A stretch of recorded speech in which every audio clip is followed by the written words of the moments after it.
Welcome to another edition of Dungeons and Social Distancing with Nerdarchy. Today we have another GM 911. Player wants to create an Assassin's Guild in Dungeons and Dragons. Welcome to Nerdarchy. For nerds, by nerds. I'm Nerdarchy Dave, and as usual, I'm hanging out with this nerd. Nerdarchy Ted. It's time to make like an assassin and murder that subscribe button to keep those D&D videos flowing in your YouTube feed. Don't let those Nerdarchy videos escape. You gotta sneak attack that notification bell. All right. You're probably tired of us saying this because I am, that's for sure. We were doing social distancing during the pandemic thing that's going on because we just felt like it was a good thing. We want to stay safe. We want you to stay safe. So we're shooting our videos virtually. They're a little bit different than they normally are. We'll be back to normal as soon as possible. Everyone stay safe out there. Let's jump into our video. Well, before we jump in, we're going to have to take a moment and thank our sponsor. For this one, it's going to be the lovely people over at D&D Beyond. You want to start this one off, Dave? Sure. D&D Beyond is an awesome digital tool that we use for all the things official for Dungeons and Dragons. It's a great database for all things D&D. It's a place to make characters, build encounters, host campaigns, and so much more. You know, that's entirely true. There is all of the free content. You've got the videos, you've got the articles, you've got all of the SRD. There's an entire library of homebrew stuff made by the different fans and, friends of D&D Beyond. It is a great resource to use for all the things that Dave said. We can't recommend D&D Beyond highly enough. We use it all the time. It helps making these videos easy. But even for the average user, it makes, putting your campaign together, it makes your character creation a smooth and easy process.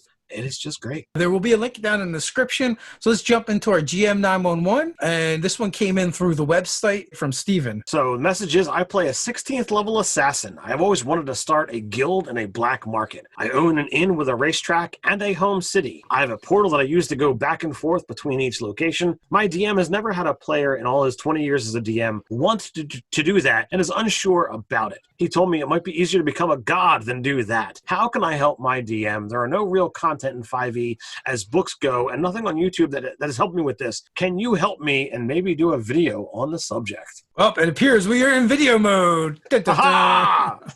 So, one, I'm a little confused why his DM has so much trouble with this particular instance. I think becoming a god would be far more difficult, to be honest with you. But you know what? You have structure, if you're talking mechanically, for organizations in the DMG as well as Guildmaster's Guide to Ravnica. But a lot of it's going to be role-playing. A lot of it is going to be politics and things that actually doesn't matter what level you are. The great thing about what this player wants to do and doing it as the Dungeon Master is you can start trying to do this at first level or at 20th level.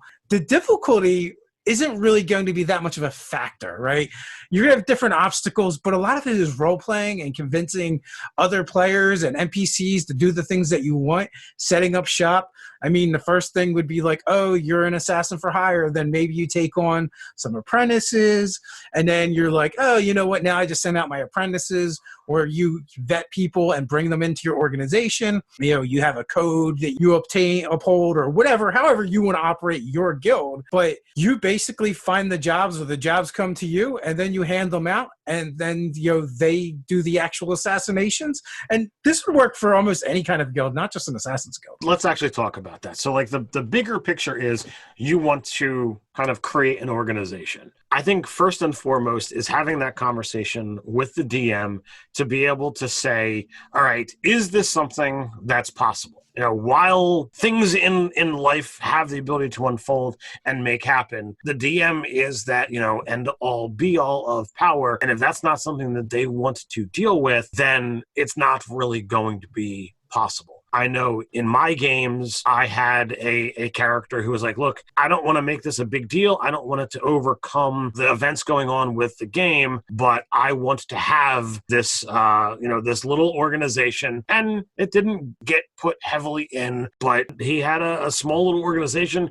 He had a handful of people working and it generated some income, but it was something that he didn't really invest a whole lot in, and we didn't have it take away from time at the table. Whereas if you've got downtime, if you've got fellow characters or player characters that are interested in being a part of this, it can actually kind of take over the game for a little while as you begin investing and going down this road. And that's okay, right? If that's the game that your players and you as a DM want to play, there's nothing wrong with that. The way it was done at Ted's game, because the player did not want to hog up all the spotlight and didn't think there would be a lot of interest for the group per se. It was kind of done on a back burner in the background. And certain points in the game, it kind of came up and added to the story, but never overpowered it. So that was pretty cool. And you can do the same way, where it just kind of is happening. And every once in a while, the DM may be like, make these rolls, do this thing. Maybe, some plots get interjected or some encounters happen that are related to that, but not the main thing. But everyone gets to participate. It's not a big deal. And like Ted said, you need buy-in and permission from your GM to even do this, or it's just not going to work. Once you get that, then you can deal with what's going to happen. What kind of obstacles are going to be in your way for creating these scenarios, making this happen in your game,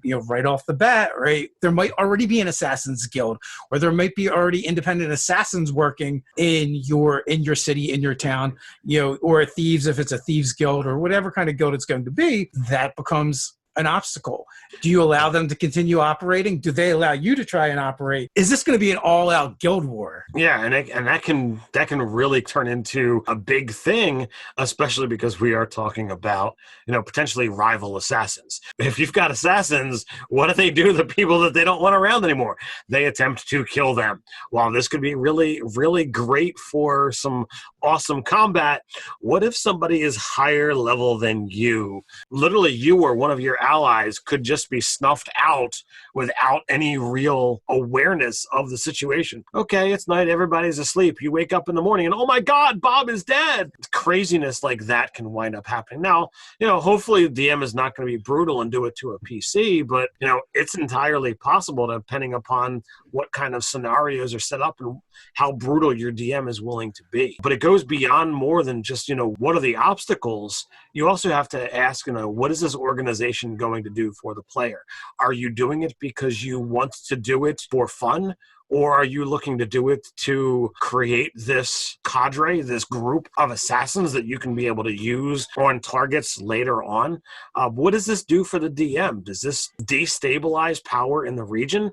Do you become, this Baron? You're already 16th level, so that's pretty potent. But at any level, being able to operate and own an assassin's guild, that's incredibly powerful to be able to be like, yes, I hold life and death in my hands. What am I going to do with this power? And then, you have to look at, how much money is this going to bring in? If the entire party is not involved and this is just a singular player, that player could have an unbalanced amount of wealth, and that could create some animosity between the players who didn't decide to try and make a guild of their own. So I just feel like this could be a fun game, especially if the other players want to be involved and you have buy-in. Obviously, if you're starting an Assassin's Guild, probably not a good character. This isn't really something you would do in a good campaign. As a 16th level character, you could almost kick in the door to any existing Assassin's Guild and probably take it over. So at lower levels, it's a much different story than at higher levels, because really, I don't think there's a ton of NPCs running around that are 15th level and above, so they're not going to be challenging. You could just assassinate the head guild master and be in charge. But more fun would be at lower levels, or maybe a guild master that is wily and elusive. Yes, you could easily defeat them in combat or murder them, but the problem is you don't actually know who they are. You don't know how to find them. Oh, and did you just wake up to the face of your lover in front of you, but there is no body? You could definitely go down that road, and this would be a game where you'd have a lot more darker elements. But then there's also, what about the politics? The Assassin's Guild that you're trying to supplant or you're trying to create, whose political toes are you stepping on? Maybe any rivals you have, they have the political power already, and then what you find out, just being a high-level character isn't enough of itself, because when your rival is able to get it decreed that you and your companions are all outlaws, and that from the rightful seat of power in the city, what do? What happens when the city revokes your rights, as far as they seize your property, they they take your titles. And now, yes, you're strong and powerful, but now there's a whole army. There's the whole watch. They're recruiting, powerful adversaries to bring you down. This is like a whole adventure campaign in and of itself. It's a lot of fun. As a DM, this is the kind of stuff that I love to say yes to, as long as all the players are on board. And it could be something that if you don't want it to really disturb the typical flow of the campaign, this could be downtime activities. And, there's definitely ways to manage that within, the books that Dave already mentioned. But, Dave did in a downtime activity of, I'm going to go into hell and retrieve my soul. And it was done with just a handful of rolls and a couple of decisions, that he and the DM had to kind of make. So it was ridiculous of the story that he could kind of come back with off of a quick 2-minute interaction. And you could do the same thing with, okay, well, are you having to thwart attempts of other organizations? Do you have to take out organizations? Do you have to bribe, threaten, or kill people in positions of power and authority? Going down these roads with simple decisions and simple die rolls, could be a lot of fun.